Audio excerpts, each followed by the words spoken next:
จึงบอกว่าพวกบ่เคยฟังธรรมแนวนี้แล้วฟังเอาไปพิจารณาเจ้าของเองเนี่ยเด้อพวกเจ้าไปทำบุญทำทานเข้าใจว่าตัวเองทำบุญมันบ่แม่นทำบุญทานมันก็แม่นทำทานพวกเจ้านั่นน่ะทำทานเพิ่มทุกข์ทำบุญเพิ่มบาป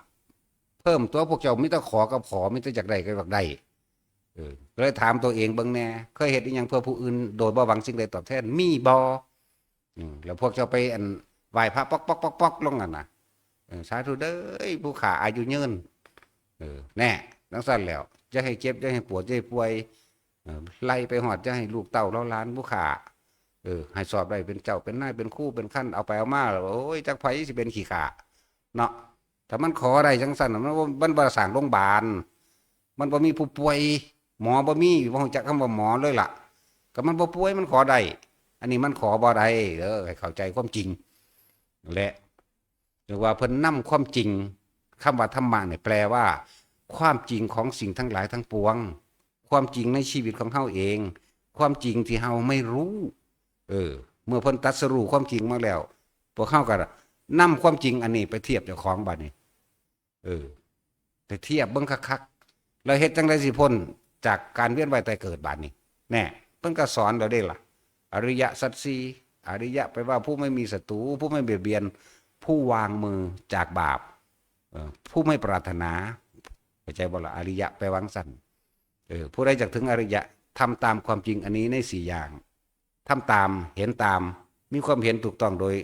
ตามความเป็นจริงเรียกว่าสัมมาทิฏฐิฟังทำการเกิดเป็นทุกข์ความแก่เป็นทุกข์ความเจ็บไข้ได้ป่วยความไม่สบายเป็นทุกข์เห็นว่าเลยความพัดพรากจากสิ่งที่รักเป็นทุกข์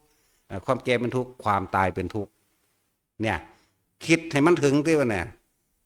ทำความเห็นให้มันตรงตามความเป็นจริงเนี่ยสัมมาทิฏฐินี่เห็นบ่เนี่ยเห็นตามความเป็นจริงหนึ่งนะก็คิดให้มันจริงแน่เว้ยเนาะ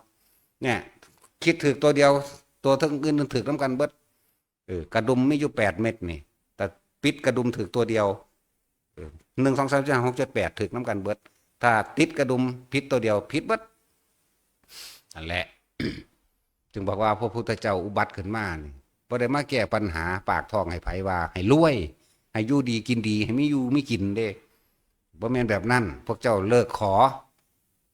เอาหยังไปแลกเอาเห็นหยังท่านหยังเขาขอโลดแม่นบ่ล่ะให้เลิกขอบ่แม่นให้เห็นความจริงอันนี้จังซั่นสาเหตุแห่งทุกข์กับพวกเจ้าขอนั่นแหละความอยากได้อยากดีอยากมีอยากเป็นของพวกเจ้าเองนั่นแหละพวกเจ้าที่สร้างโบสถ์สร้างศาลาและวิหารสร้างพระไตรปิฎกบวชพระมาเป็นเจ้าภาพกฐินและผ้าป่ามาเท่าใดก็สร้างถ้าพวกเจ้ายังหวังยังขอยังปฏิบัติเจ้าบ่ได้หยังเลยนั่นแล้วเจ้าสิบ่ได้หยังเลยเด้อนะเจ้าสิได้แต่ความทุกข์ไปทุกภพทุกชาติเด้อบางคนอธิษฐานขอให้เกิดพระพุทธศาสนาทุกภพทุกชาติป้าตัวมึงยังสิไปเกิดทุกภพทุกชาติอยู่จังซั่นล่ะมันก็บ่มีความหมายเพราะว่าพบแล้วมันก็บ่พบ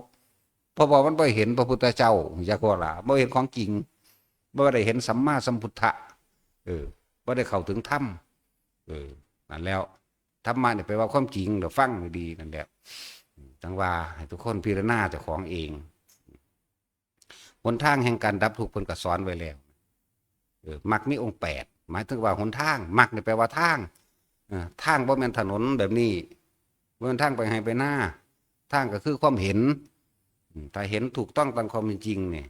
ในสิ่งทั้งหลายทั้งปวงนี่เห็นอริยสัจสี่เข้าใจรู้แจ้งในอริยสัจสี่หูจักทางมาแล้วสัมมาทิฏฐิเห็นตามเป็นจริงได้แล้วสัมมาสังกัปโปวาจากรรมตัวอาชีววายโมสติและสมาธิมันก็เป็นของมันเองไปเองดอกอย่างสั้นเห็นทางแล้วก็เดินตามทางสติบัดนี้